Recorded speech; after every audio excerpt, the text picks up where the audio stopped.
Bonjour, bon matin à tous. Café matinal dans la parole de Dieu. Matinal, mais vous pouvez le prendre avec nous à n'importe quel moment de la journée. Bienvenue à la famille Nouvelle Vie. Vous me manquez tellement. 10e semaine sans pouvoir se rassembler ensemble, mais je trouve une grande consolation, beaucoup de joie dans le fait qu'on a ce contact ensemble à tous les jours. Bienvenue à la famille de On est ensemble.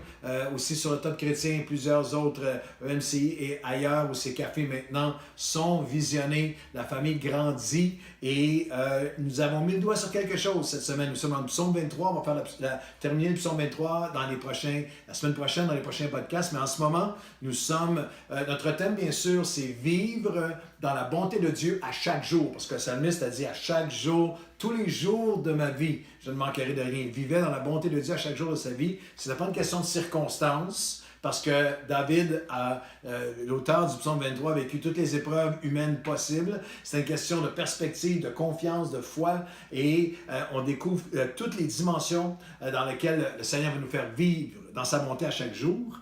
Et nous sommes dans la portion où il dit... je veux vivre dans la bonté de Dieu, et vivre dans la bonté de Dieu, c'est vivre dans son repos. Il me fait reposer. Il me dirige, il me conduit vers de verts pâturages, me dirige vers des eaux paisibles. Deux images, deux métaphores. Images métaphoriques de repos, d'apaisement, mais aussi, encore plus profondément, de restauration d'une âme agitée. Il restaure mon âme. Et on regarde ensemble à différentes dynamiques. On a vu ensemble à des obstacles. Et aujourd'hui, nous allons regarder ensemble le titre, c'est Redécouvrir le sabbat. Le sabbat, Pasteur Claude, en 2020. Oui, oui, redécouvrir le sabbat. Parce que pour trouver le repos qui nous est promis dans le psaume 23, il faut reconnaître et se repentir. Il faut qu'on se rappelle et qu'on recherche continuellement une fraîche révélation renouvelée de ma valeur en lui. Il faut que j'apprenne à me réjouir, on a vu ça hier, de ce que j'ai et aussi de qui est là dans ma vie, qui est présent dans ma vie, des personnes qui viennent enrichir ma vie. Et il faut revenir à une notion de sabbat, de renouvellement, de ressourcement et de repos. Vous dites vraiment le repos, le sabbat, parce que vous trouvez le mot sabbat dans la parole de Dieu, ça parle simplement du repas, du repos. Et je vais vous le dire d'une manière la plus simple possible. Il y a des équations dans la Bible universelle qui conduisent à un mode de vie qui est beaucoup plus spirituel qu'on pourrait penser, qui conduisent au repos. C'est un facteur du repos et bibliquement, vous travaillez 6 jours et vous vous reposez une journée. Il y a vraiment une notion de repos et ce n'est pas dans un contexte de légèreté ou comme quelque chose qui serait bien, un petit conseil de vie, une recommandation de Dieu. C'est dans le contexte des 10 commandements.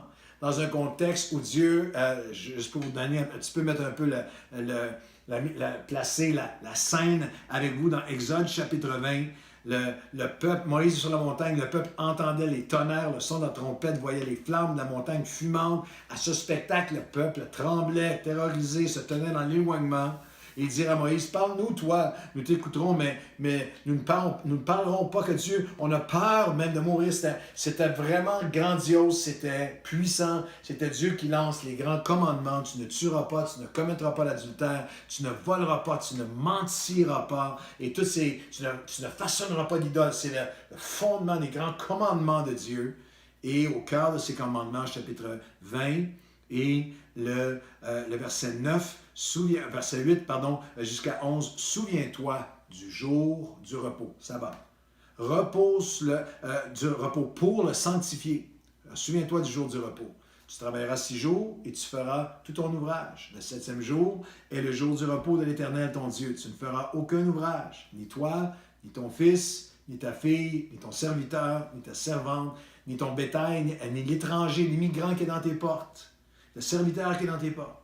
Car en 6 jours, l'Éternel a fait les cieux, la terre et la mer, et tout ce qui y est contenu. Il s'est reposé le 7e jour. C'est pourquoi l'Éternel a béni le jour du repos et l'a sanctifié. Les 10 commandements de Dieu. Le sabbat, tu vas t'arrêter et tu vas trouver un temps. Tu vas mettre à part. Ça va se faire par hasard. Non, il y a une intentionnalité. Il y a une dimension solennelle. spirituelle à cette pratique du repos. C'est une pratique bibliquement qui était à communiquer, parce qu'il dit, tu vas le dire à tes fils, tu vas le dire à tes filles, il y a quelque chose que c'est un portrait en 2020 d'une famille qui s'arrête. Une famille qui s'arrête d'être ensemble, de papa qui met le téléphone de côté, maman met le téléphone, les messages, les iPads, le reste, et c'est du temps ensemble. C'est un temps de plaisir ensemble, de repos ensemble, de renouvellement, de ressourcement ensemble. Est-ce que vous prenez des temps de repos? Est-ce que vous prenez une journée, un équivalent, c'est pas quelque chose de légaliste, mais un équivalent d'une journée mise à part? C'est une pratique qui devait être communiquée de fils. C'est une fille, c'est un mode de vie. C'est une pratique à mettre en pratique. C'est une pratique à accorder et c'est une pratique aussi à vivre et à communiquer et à accorder à d'autres, sans exception. Parce qu'il dit, tu vois, c'est ceux qui travaillent pour toi, tes serviteurs, les immigrants, ceux qui venaient, les immigrants étaient ceux qui venaient, qui arrivaient d'autres nations, vous allez leur communiquer les plans de Dieu, tes employés, tes serviteurs, une pratique qui vient de l'Éternel, le Créateur qui sait tout de nous. Et vous remarquerez, à travers l'Exode, le Seigneur va dire, il va y avoir un repos pour vous, un repos pour les animaux, un repos pour les terres, un repos pour les semences, un repos pour toutes sortes de choses que dans la suite des temps, les meilleurs agriculteurs, les meilleurs agronomes ont venu confirmer que c'est ça qui était bon pour la terre, c'est ça qui était bon pour toute création. Il y a une dimension très pratique au repos, quelques notions très pratiques importantes. Le sabbat n'est pas une loi. C'est pas légaliste, ce n'est même pas, c'est une dynamique de vie. Dieu a dit pour que je vais bénir ce jour-là, je vais le sanctifier, je vais le bénir. Ce n'est pas non plus une journée fixe. Il y a tout un débat, il y a tout un segment du christianisme qui a dit non, le combat, c'est que le sabbat, c'est le samedi ou le dimanche. Non, c'est au-delà de la journée. Comprenez par exemple que pour un pasteur comme moi, en temps normal, le dimanche n'est pas le jour du sabbat, c'est un jour de travail. Mais alors, dans l'ère moderne dans laquelle on vit, il y en a qui travaillent de jour, travaillent de nuit, travaillent le week-end, ce n'est pas la journée fixe, c'est un principe, c'est une notion, c'est une compréhension du repos que Dieu veut nous donner. Il n'est pas nécessairement une journée fixe. Et le sabbat n'est pas légaliste, ce n'est pas notre maître. Le sabbat est un serviteur. Dans Marc chapitre 2, verset 27, Jésus a dit, Dieu a créé le sabbat pour votre bénéfice. Le sabbat est à votre service et pour votre bénéfice. Ce n'est pas, lorsque je ne suis pas le manuel d'instruction, je ne pénalise pas Dieu, je me pénalise moi-même. C'est moi qui en souffre. Alors, il y a un repos, dans le sabbat, le repos que Dieu désire, dans cette journée-là mis à part, il y a un repos qui est un repos où je repose mon corps physiquement. Si vous ne donnez pas des temps d'arrêt significatifs à votre corps, éventuellement, lui va vous mettre en arrêt. Lui va vous arrêter. Éventuellement, les marathoniens de l'œuvre, les accomplisseurs ont appris cette notion du repos du corps. Je repose mon corps, je recharge mes batteries. Il y a un repos physique, je recharge mes batteries émotionnelles. Il y a une dynamique il y a une journée où je suis en train de recharger, je suis en train de ressourcer. Et ça se fait à travers toutes sortes de choses qui, à premier abord, peuvent paraître, pour certains, paraissaient ne pas être spirituelles alors qu'elles sont profondément. On parle de lecture, on parle de jeu, on parle de sport, de hobby, de marche, de promenade, de nature. Pour certains, de golf. Moi, le golf, pas certain que ça me fait relaxer tant que ça, à cause de toutes les souffrances que le golf m'inflige, mais de pique-nique, de randonnée, de vélo, de resto, de cuisiner ensemble, de bricoler, de pêcher, de quelque chose que vous aimez faire et qui, vos pensées ne sont plus sur le travail. Non, il y a une dimension où le corps se repose.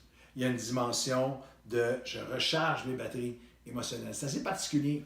Parce que à travers une journée où j'ai des amis qui ont un bateau et quelquefois, dans l'été, une journée complète, on partait sur le fleuve en bateau. C'est assez, pendant toute la journée occupé à ça, pris repos, c'est très, très relax, et c'est extraordinaire comment le lendemain, il y a un sens de ressourcement, il y a un sens de renouvellement. Tes pensées se sont reposées. Je repose mon corps, je recharge, je me ressource émotionnellement, je refocalise mon esprit. Il y a une dimension spirituelle aussi, une dimension qui peut être de louange, de la parole de Dieu, de livre un chrétien, d'écouter, d'aller à l'église. Ce n'est pas une affaire de légalisme de dire il y a quelque chose que j'ai intégré, qu'il y a un repos pour mon âme, il y a un repos spirituel, il y a une redirection de mes valeurs lorsque je m'arrête dans un temps de sabbat. Particulièrement important, je dirais de manière très pratique, en cette période de confinement et de télétravail.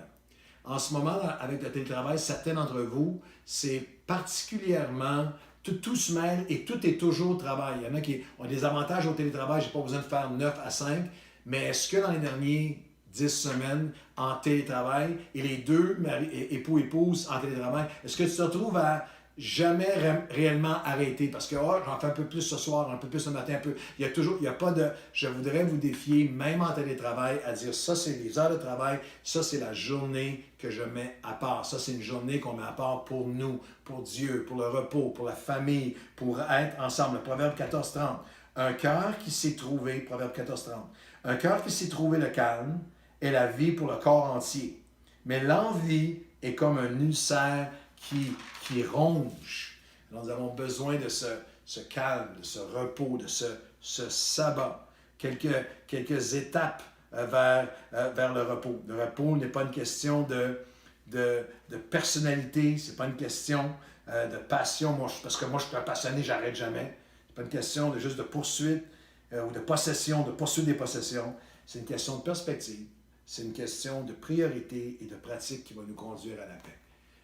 Je vais terminer avec ce verset extraordinaire lorsqu'on parle de « Je repose le corps, je recharge mes batteries émotionnelles, ressourcement, et je réajuste, je redirige, je réaffirme mes valeurs. » Jésus a dit de manière tellement directe et puissante, et Marc, chapitre 8, verset 36, « Et que sert-il à un homme de gagner le monde entier s'il perd son âme? Que donnera un homme en échange pour son âme? » Et alors que je méditais ce verset-là, je regardais que juste les versets immédiatement avant, Jésus est arrivé face à un homme qui était aveugle de naissance. On est dans l'évangile de Marc au 8e chapitre, juste avant que Jésus dise jusqu'à quel point, qu'est-ce que ça va donner à un homme de gagner le monde entier matériellement s'il perd son âme? Il se rendit à Bethsaïda et voici, on amena vers Jésus un aveugle qu'on a pria de toucher. Il prit l'aveugle par la main, le conduisit hors du village, lui imposa les mains, il a salive sur les yeux, il lui demanda s'il voyait et l'homme dit « Avant, j'étais complètement aveugle, mais maintenant, il y a un premier miracle, mais je vois les hommes comme des arbres qui marchent. » Il les voyait de manière indéfinie, imprécise. Et la Bible nous dit que Jésus le toucha de nouveau. La deuxième touche. Il lui dit « Que vois-tu? » Et l'homme dit « Je vois les choses telles qu'elles sont distinctement. » Il n'y a aucun aspect, aucun des miracles de Jésus qui était sans signification. Ce n'est pas que Jésus a manqué de sens dans son miracle, il a besoin d'y aller une deuxième fois. Il y avait quelque chose pour toi et pour moi là-dedans, que nous étions tous aveugles dans nos péchés, loin de Dieu. Il nous a touchés et nous voyons ce que nous ne voyions pas auparavant. Avec les mois, les années, l'hérédité, les contextes, avec les pressions de la vie, avec le désir de réussir, avec les poursuites que nous avons peut-être aujourd'hui besoin d'une deuxième touche. Seigneur, viens ouvrir mes yeux à nouveau.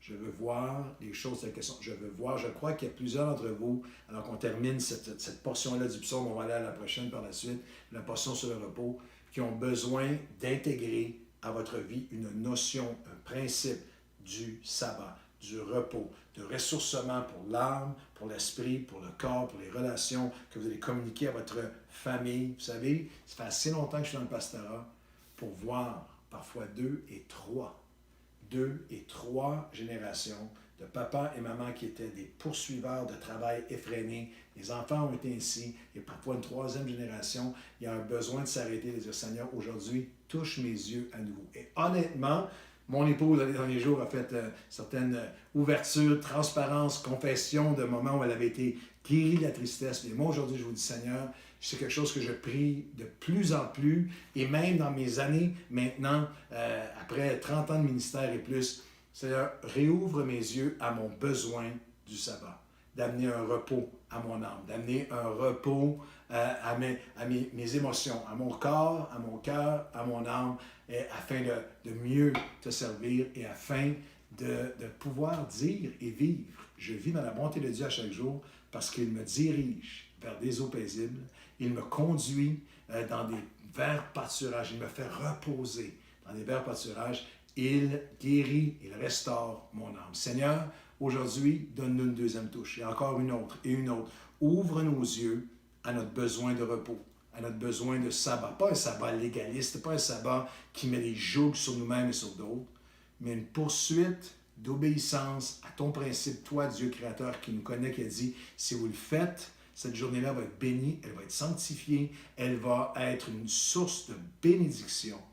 Et que nous puissions communiquer, que ces journées, que nous trouvions, je prie pour chacun d'entre nous, que nous trouvions, Seigneur, ce qui contribue, que nous trouvions notre repos, que nous trouvions ce qui, je crois que nos familles en seraient tellement enrichies, nos mariages en seraient tellement enrichis, nos couples en seraient tellement enrichis, nos relations avec nos enfants et nos amis en seraient tellement enrichis. Seigneur, que nous servirait-il de gagner le monde entier et de perdre notre âme? Alors nous voulons te dire, restaure notre âme, conduis-nous dans des sentiers de paix, fais-moi reposer dans de verts pâturages. Je veux vivre à chaque jour de ma vie dans ta bonté, pendant cette COVID, mais après, dans le nom de Jésus.